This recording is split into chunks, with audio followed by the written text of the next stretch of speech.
Only half a day left. I know you're sad. Come here, you want a hug? I'm just kidding, man. I know y'all are excited, and you should be. You guys have put in a lot of hard work for a whole semester, right? So we got a long break, and then you come back. It'll be 2020. Yeah, a new year, and we'll get right back to work. We'll start crushing even more stuff. We'll get you ready for the next grade, and hopefully you are ready to come back and knock out some work. But don't worry about that yet. You got a nice vacation. Take that. Enjoy it.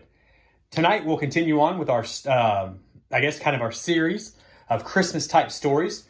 I'm going to kind of run across a different group of books, right? You know, we'll read serious books, and we'll read silly books, and we'll read funny books. And I hear there's a book about a Grinch. Have you heard anything about that? Maybe we'll read that one as well. I don't know. I've never heard of this Grinch fella. Maybe we'll meet him later. Wink. But tonight's book is by Anne Purmell, and it's called Christmas Tree Farm. Please continue to like, share, follow, all that good stuff on Facebook, Instagram, YouTube. Tell your friends to tell their friends. And kids, tell your kids' friends, friends. Let's just continue to promote literacy across our great county. Christmas Tree Farm by Anne Purmell on Mr. Eric Reads. Grandpa and I sit on the seat of his tractor. We drive along the path that winds through woods filled with Christmas trees. There are spruces and pines and firs. Some of these trees are older than my grandpa.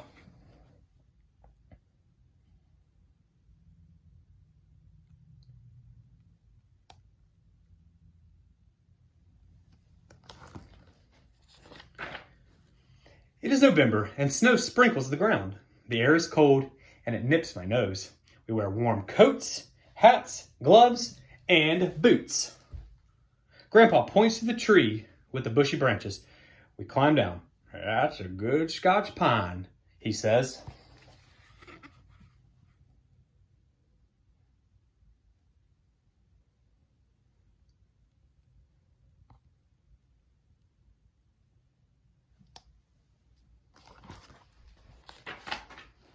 Grandpa and I put on our safety goggles over our eyes. The chainsaw starts with a roar. Grandpa holds the whirling blade to the bottom of the trees.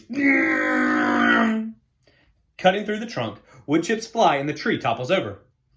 Grandpa switches the saw off. It is quiet except for the cawing of the crows. He holds the pine by its trunk and he shakes it. Then the dry needles fall to the ground.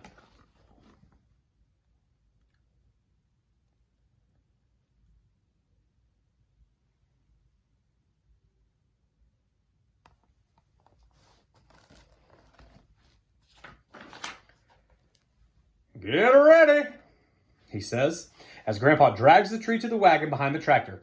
1, 2, 3. We lift the tree together and into the wagon. Back on the tractor, Grandpa nods at the Douglas fir with his short, soft needles. We add that to our load as well. We cut trees all afternoon. My gloves are sticky from the pine sap, and the smell tickles my nose. By dinner time, the wagon is full of trees for people who cannot cut their own.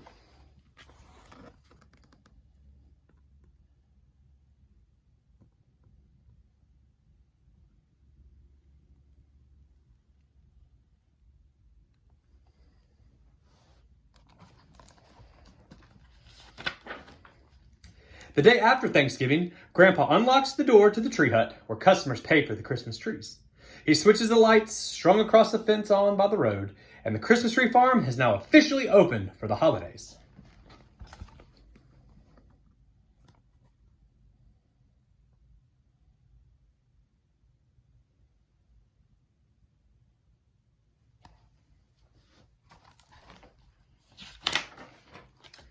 Most people tramp through the woods until they find a Christmas tree that is just right for them. They cut down that tree and they carry it to the tree hut where we'll collect the money and offer them Christmas cookies, of course baked by my grandma.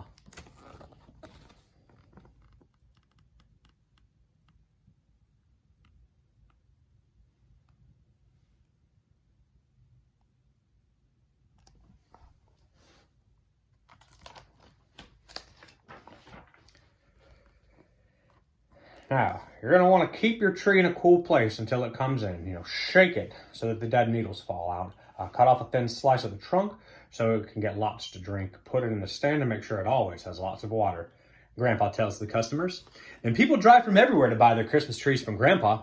He loves to talk about trees. He gives tips on how to keep them fresh at home. Grandpa talks as he pulls each tree through the baler.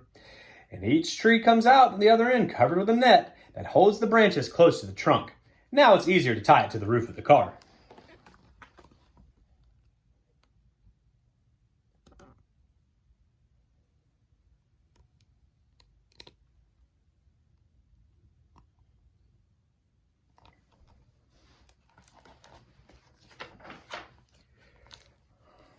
Okay, thanks, bye. Grandpa waves to a customer. Most people do not know Christmas tree farming is year-long work, because in the spring, a truck delivers hundreds of seedlings that are not much bigger than my grandpa's hand. And the seedlings have many enemies. There are insects and diseases, rabbits and deers. We lose many seedlings, so we must plant more than will ever grow into trees.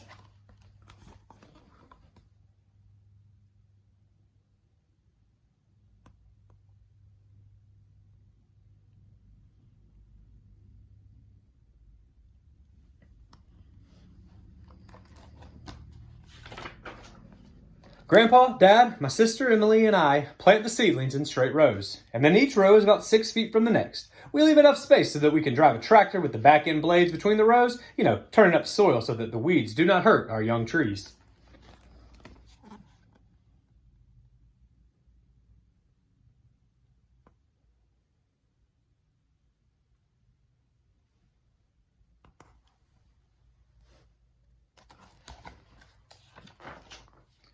By summertime, the trees are wild and shaggy with new growth. Now, under the hot sun, we trim and prune to shape those trees up. When we are done, they look like real Christmas trees.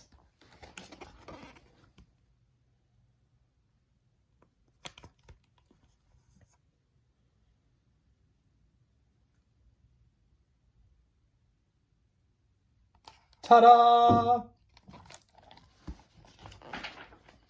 And in the fall, we measure and tag the trees. Grandpa uses a wood pole painted with different color rings. The pole shows how tall a tree is. That way we know how much it costs. A tree as tall as the orange ring is 4 feet tall, so it gets an orange tag. Blue means 5 feet, and a tree that is 6 feet gets a red tag. The tallest of all the trees are marked with a yellow tag, and that could be up to 7 feet or taller. It takes more than 15 years for a Christmas tree to grow that tall. It is no surprise that trees with the yellow tag, well, they're the most expensive.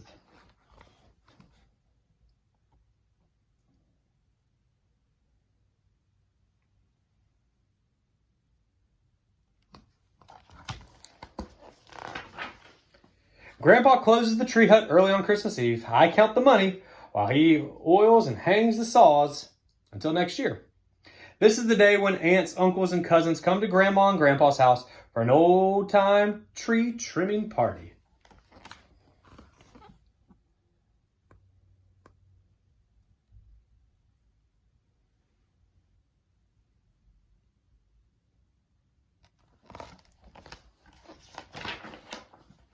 And in the backyard, we decorate the blue spruce with strings of popcorn and cranberries, birdseed wreaths, and stars of soot. We stand at the window and watch the birds as they feast in the glow of our Christmas tree.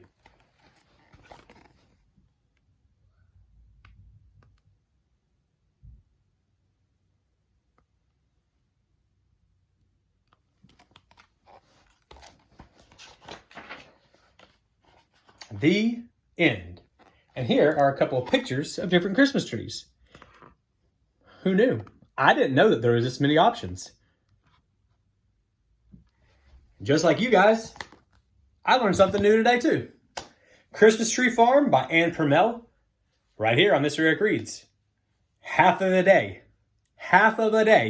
is all that stands between you guys and like 2.5 weeks of relaxation, hopefully spending some time with family and friends, having a wonderful Christmas and a happy holiday season, having a celebration on New Year's, a safe celebration, recharging your batteries, and coming back again. Now, that sounds a lot like I'm not going to be here over Christmas break.